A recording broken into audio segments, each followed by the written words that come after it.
बहुत सारी डिस्कशन की, but let's get back to where we started from.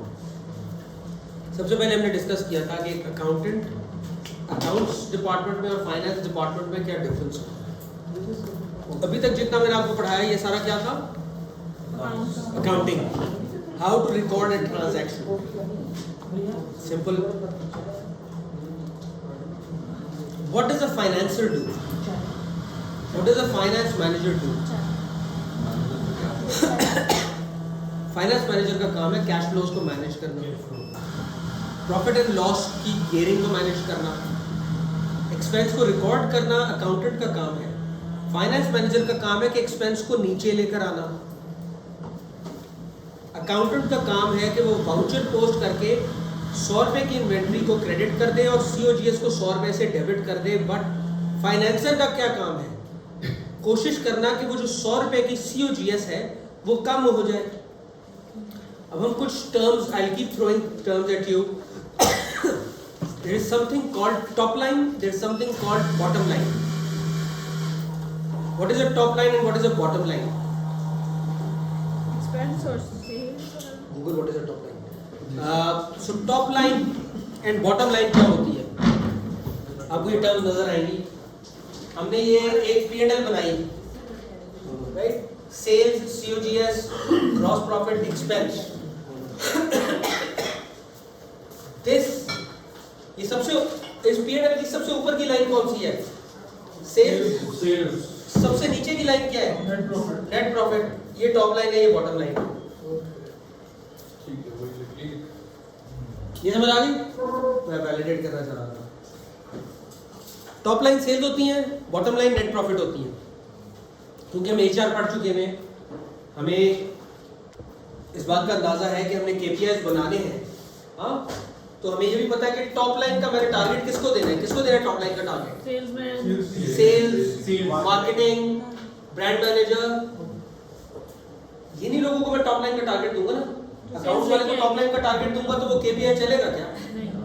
Of course not. He cannot handle that. Bottom line का target मैं किसको दूंगा? Procurement. एक minute, we've discussed this before, so you know, but I want to take them through a process. Bottom line का target मैं किसको दूंगा? तो जो बंदा एक्सपेंसेस कम कर सकता है, एक्सपेंसेस कम कर सकते हैं। एक्सीलेंट। मुझे कौन आइडेंटिफाई करेगा इस पूरे प्रॉफिट लॉस में एक्सपेंसेस कहाँ कहाँ आ रहे हैं? एक तो परचेजिंग में आ रहे हैं, इक्विपमेंट की, एक इन्वेंटरी की, कॉस्ट ऑफ गुड्स सोल्ड में आ रहे हैं और एक एक्सपेंसेस में आ रहे हैं। इस कॉस्ट ऑफ गुड्स सोल्ड का ओनर कौन है? Who is the owner of cost of goods sold?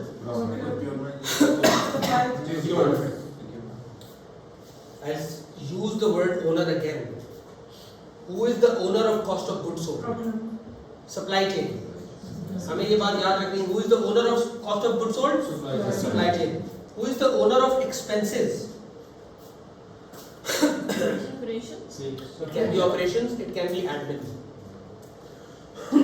Operations वाले क्या करते हैं, सेल स्टाफ हायर करते हैं, एक्सपेंस करते हैं, सेल्स के इंसेंटिव्स देते हैं, बहुत सारी चीजें देते हैं।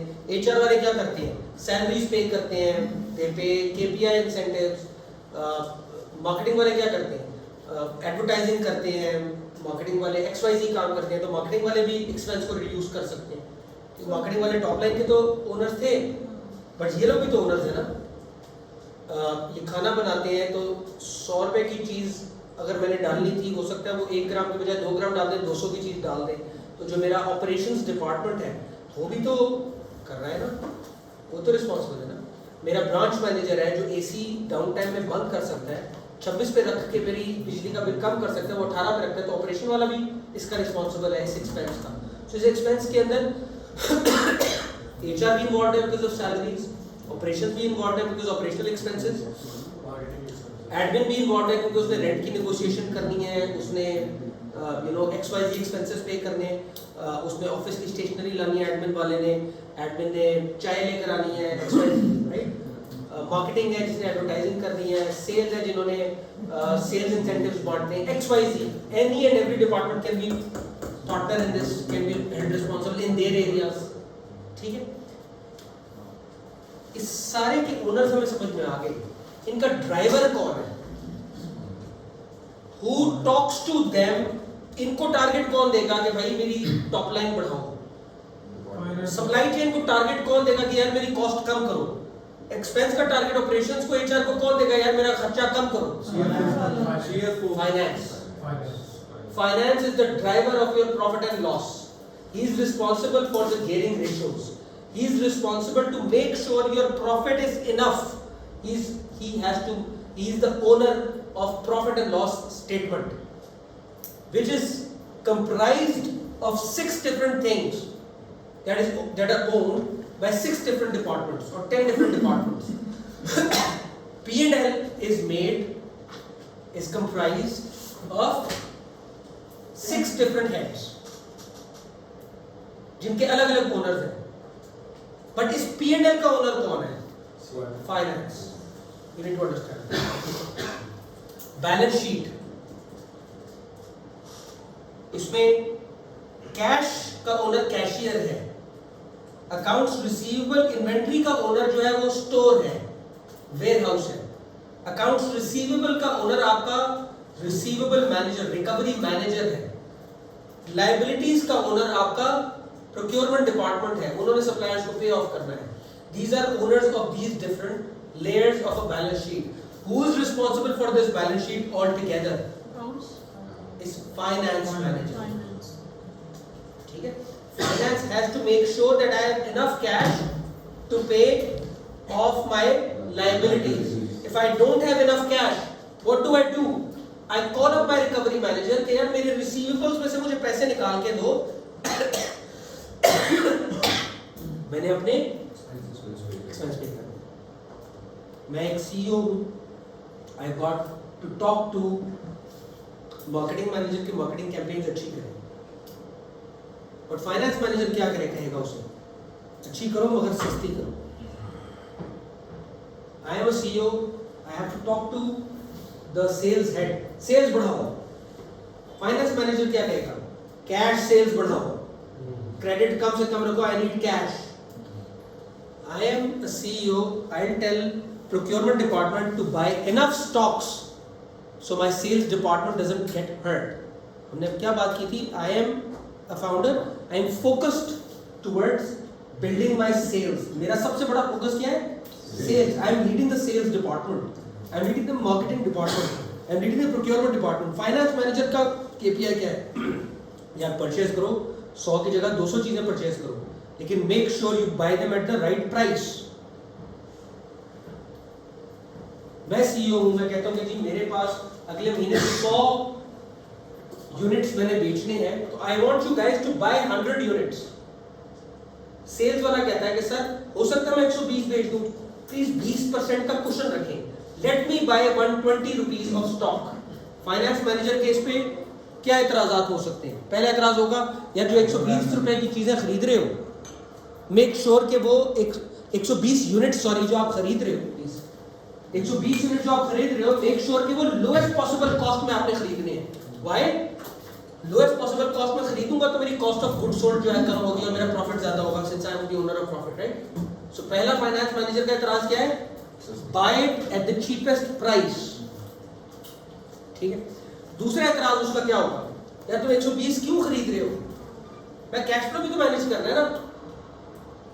मैंने 120 यूनिट जो खरीदोगे, फर्स्ट करो 1 रुपए का एक यूनिट है, तो 120 रुपए की लायबिलिटी खड़ी हो जाएगी जो मैंने पे ऑफ करनी है. I want my liabilities to be less as a finance manager, तो मैं उससे लड़ूंगा. तुम्हें 120 रुपए की चीजें खरीदने की जरूरत नहीं है. मैंने अगर 120 रुपए तुम्हें दे दिए जबकि तुम्हें 100 रुपए की चीजें खरीदनी थी, तो मेरा कैश जो है वो 20 रुपए से ओवर यूटिलाइज हो जाएगा. I have expenses to make, मैं वो 20 रुपए के एक्सपेंसेस कहां से करूंगा. होल्ड ऑन सीईओ साहब, आप 120 रुपए की चीजें खरीदने को कह रहे हैं, मेरे पास टोटल 120 रुपए हैं जिससे मैंने 100 रुपए की परचेज करनी थी, 20 रुपए के एक्सपेंसेस पे करने थे. मैं 120 रुपए के आपको दे दूंगा बजट, तो 20 रुपए के एक्सपेंसेस कहां से करूंगा.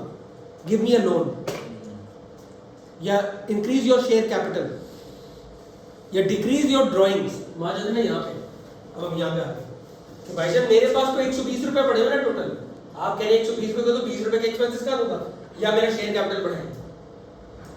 P&L तो होगी या ड्राइंग्स कम करने, मैंने आपने प्रॉफिट निकाला था ना, निकाले 20 रुपए का प्रॉफिट उधर डालने देंगे, या लोन मुझे दे दें 20 रुपए का, मैं तभी ये फुलफिल कर पाऊंगा। इन सारी बातों को कहते हैं कैश फ्लो बजटिंग। आप लोग घरों में एनवेलप बजटिंग करते होंगे या आपने किसी को करते देखा होगा। आपके पास 100 रुपये आते हैं, आप कहते हैं जी 10 रुपये ग्रोसरीज में मैंने डाल दिए, 10 रुपये रेंट के एनवेलप में डाल दिए, 10 रुपये मैंने स्कूल फी के अंदर डाल दिए और मैंने 10 रुपये एंटरटेनमेंट में डाल दिए। आप अपने बजट डिफाइन कर लेते हैं। बाकी 10 रुपये से जब ग्रोसरी 11 पे जाएगी तो कहीं से 1 रुपया कम होगा ना किसी और बजट में से। इसी तरह जब 100 रुपये से 120 की मैं प्रोक्योरमेंट करूंगा तो एक्सपेंस का बजट 20 रुपये से कम होगा तो मैं वो कर पाऊंगा। या फिर मैं क्या करूंगा, मैं कहूँगा जी ठीक है ग्रोसरी 10 से 11 पे गई है, मैं इलेक्ट्रिसिटी का बिल 10 से 9 पे नहीं कर सकता, मैं क्या करता हूँ वो 1 रुपया जेब से डाल देता हूँ। वो क्या कर रहा हूँ, मैं शेयर कैपिटल बढ़ा रहा हूँ। You understand? फाइनेंसर की जॉब है मेकिंग श्योर के P&L में प्रॉफिट सीधा रहे। प्रॉफिट सीधा रखने के लिए उसको कॉस्ट और एक्सपेंसेस यानी कॉस्ट कंट्रोल करना है। It's called cost controlling. हाँ, उसने कॉस्ट कंट्रोल करनी है, लोएस्ट पॉसिबल प्राइस पर खरीदनी ताकि उसका P&L इन्फ्लेट हो। और दूसरा उसका जॉब क्या है, उसने कैश फ्लो मेंटेन करना है। He wants to make sure कि whatever money I have to manage from that circle. क्या करेगा वो, एक्सपेंसेस और लायबिलिटीज। अब देखो प्रैक्टिकली उसका आइडियली गोल क्या है कि वो 120 रुपए है उसको एफिशिएंटली मैनेज करे। What are the options with him, we just discuss. But first करो 100 रुपया 120 रुपये आपने पेबल खड़ा कर दिया और आपके पास एक्सपेंस के लिए 20 रुपये नहीं बचे सिस्टम में। एक ऑप्शन ये है, आप कहते हो यार अकाउंट्स रिसीवेबल, यानी आपने 20 रुपये का एक्स्ट्रा स्टॉक खरीद लिया, सेल वालों को कहोगे दिया ना 20 रुपये का एक्स्ट्रा स्टॉक, बेचो मुझे पैसे और कैश में बेच के मुझे कैश दो। ठीक है, लेट्स नेगोशिएट। आपने 20 का एक्स्ट्रा स्टॉक लिया, पहले ये 20 का मुझे कैश दे दो, मैंने एक्सपेंस पे करना है। एक काम मैं ये कर सकता हूँ वो कहता है जी नहीं मैं 20 का नहीं बेच सकता, मुझसे गलती होगी, मैंने अभी एक्स्ट्रा खरीद लिया। कहते हो यार चलो उधार पे बेच दो, अकाउंट्स रिसीवेबल खड़ा हो जाएगा, अकाउंट्स पेबल वाले को मैं डिले कर देता हूँ। यार देख मेरी एक बात सुन, मैंने तेरे से 20 रुपए का एक्स्ट्रा स्टॉक खरीद लिया, या तो तू स्टॉक वापस ले ले मेरे से, स्टॉक वापस ले लो, मेरे से नहीं बिक रहा। वो मान जाता है, आपका मसला हल हो गया। फर्स्ट करो वो नहीं मानता, आप क्या करोगे, यार माल मेरे से नहीं बिक रहा, मैं तुझे वापस नहीं करता, एक काम कर मेरे पास 100 रुपए है, ये रख ले, 20 रुपए मुझसे अगले महीने ले ली जब ये बिक जाएगा। आप अकाउंट्स पेबल को फाइनेंसर फोन करके डिले कर देता है। फर्स्ट करो वो कहता है मैं सर फाड़ दूंगा, मुझे पैसे अभी चाहिए। आप क्या करते हो, बॉस शेयर कैपिटल बढ़ा दे 20 रुपए से, वो मेरा सर फाड़ने लगे। बॉस कहते ले लो, फर्स्ट करो नहीं मानते, शेयर कैपिटल नहीं देता है, शेयर कैपिटल क्यों नहीं बढ़ रहा, तो वो कहता है बैंक के पास जाता है, bank please give me some loan, ये 20 रुपए का लोन दे दो। कहेंगे ठीक है 20 रुपए का लोन ले लो, but you have to give me interest on that. अब 20 रुपए का लोन देके इसको कहते हैं ये मेरा सर नहीं फटेगा, और जो लोन है उसको एक्सपेंस आउट कर देते हैं। अब फाइनेंसर ने जब लोन ले लिया तो उसका P&L में मतलब कैश फ्लो तो सीधा हो गया, बट P&L में एक एक्सपेंस बढ़ गया उसका। अब वो यहाँ पे फंस गया बेचारा। अब वो या बैलेंस शीट सीधी रख सकता है या P&L सीधी रख सकता है, वो बेचारा दोनों चीजों को कैसे सीधी रखे। In order to make sure the worst possible scenario doesn't arise, the worst possible scenario is कि आपको लोन लेना पड़ रहा है और उस पर इंटरेस्ट पे करना पड़ रहा है, because in that situation you don't have a win-win. You win here, but you lose in the P&L. As a financer, you win your balance sheet, but you lose your P&L. That's the worst possible scenario, but better than the doomsday situation. Sir फटने से बेहतर है यार कोई बात नहीं, दिन बिन ना हो, विन लॉस रेट हो जाए, मेरा सर तो फट गया ना। It's still survival. So the worst case scenario is that you have to borrow money for survival. When you borrow, it's not a win-win situation, it's a win-lose situation. In order to avoid that situation, a financer has to make sure that his receivables are always on time. Otherwise, he will have to borrow. He has to make sure that he doesn't over-purchase. Otherwise, his cash flow will be tight and he will have to borrow. He has to make sure that his accounts payable give him some breathing space. Otherwise, he'll have to buy everything on cash and he wouldn't have that cash, he'll have to borrow. So एक financer की job आप समझ गए? ये जितनी भी चीजें यहाँ पे लिखी हुई है ना, मैंने बताया आपको cash, it should be readily available in terms of bank and cash, whatever. Inventory, it should not be inflated. तो ये उसके पीछे चढ़ा रहेगा, खबरदार जो एक्स्ट्रा किया। अब ये सारी बातें हमने डिस्कस तो कर ली। Let's do this in terms of organization. अभी आपने किसी ने नौकरी किसने की हुई है? आपने नौकरी की हुई, कहाँ पे नौकरी की?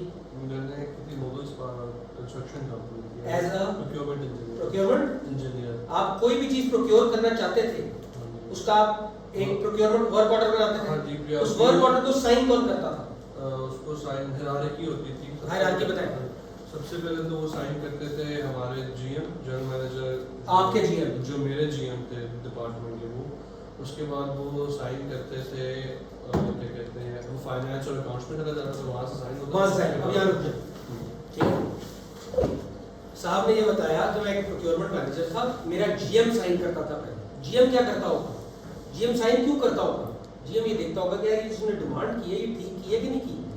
ये नहीं किया कि यार मैंने लेना पाइप था, इसने ले वॉशर ली है, इसकी डिमांड ठीक है, इसकी प्राइसेस ठीक है, सारा कुछ ठीक है, तो फाइनेंस में चला गया। फाइनेंस वाला क्या देखता होगा?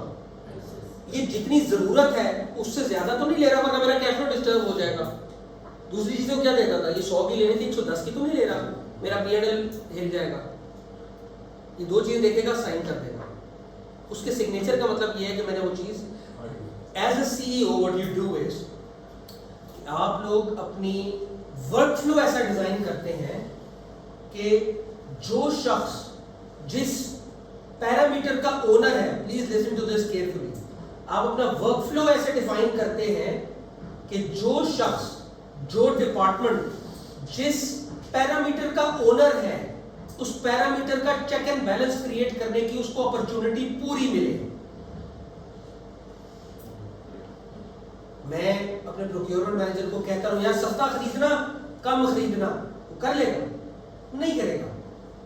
मैं अगर प्रोसेस ऐसा डिजाइन करूं कि वो कुछ नहीं खरीद सकता जब तक फाइनेंस वाला साइन नहीं करेगा, तो at every single purchase I have created opportunity for the finance manager to get visibility on the price and quantity of procurement manager's work order. So when a work order is issued, that work order goes to the finance manager, he gets the visibility of price and quantity, both of which parameters affect his KPI. अगर वो दो parameters execute करने हैं supply chain में, और सवाल जवाब होना है फाइनेंस मैनेजर का, isn't that unfair? That's unfair, right?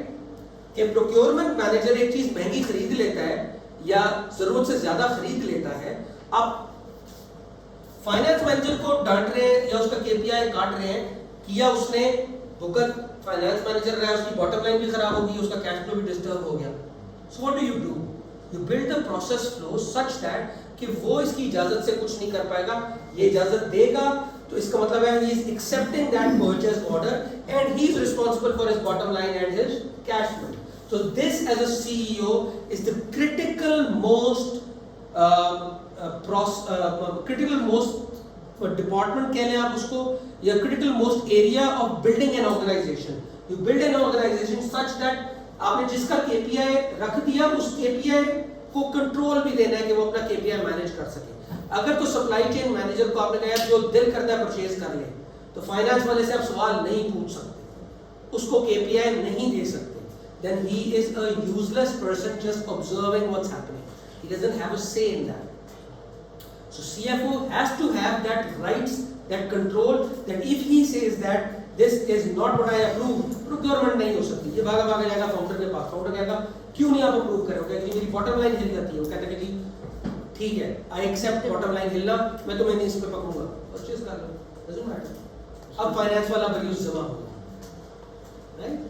Practically whoever is the owner of any parameter has to have control over that parameter. अगर वो खुद कर रहा है तो he can do it himself. अगर कोई और डिपार्टमेंट या फंक्शन कर रहा है तो he has to be in that approval workflow. उस approval workflow में आपने उसको place करना है ताकि वो अपना पैरामीटर सीधा रखे. As a founder, that's your responsibility. Correct? दूसरी चीज अप्रूवल वर्कफ्लो को डिजाइन करते हुए आपने ये देखना है कि फाइनेंस मैनेजर को अपने पैरामीटर्स तो सीधे रखने हैं, बट आपने गवर्नेंस भी तो क्रिएट करनी है ना. आपने गवर्नेंस भी तो क्रिएट करनी है ना. आपने ये भी तो इंश्योर करना है कि ये 100 की चीज 110 की खरीदने को कह रहा है, बट असल में वो चीज 100 की थी, 10 की तो अपनी जेब में डाल रहा है, अपने भाई से परचेज कर रहा है और भाई को कह रहा है मैं तुम्हें 110 रुपए दूंगा, 100 रुपए की एक्चुअल कॉस्ट कर दी, 10 रुपए तो मुझे वापस कर दी, किक बैक दे दें. या ये और ये मिल गए, प्रोक्योरमेंट मैनेजर और फाइनेंस वाले आपस में मिल गए. वो कहते हैं यार मैं 110 की अप्रूव करवाऊंगा, कोई बात नहीं, तू ना अपनी P&L हिट करवा ले थोड़ी सी, क्या होगा तेरा KPI मर जाएगा, KPI मर जाएगा, तुझे 2 रुपए नहीं मिलेंगे, कोई बात नहीं, हम 10 रुपए कमा लेंगे ना, वो 2 रुपए तेरे मैं खर्चा पूरा कर दूंगा, 8 रुपए डिवाइड कर लेंगे. Very smart, right?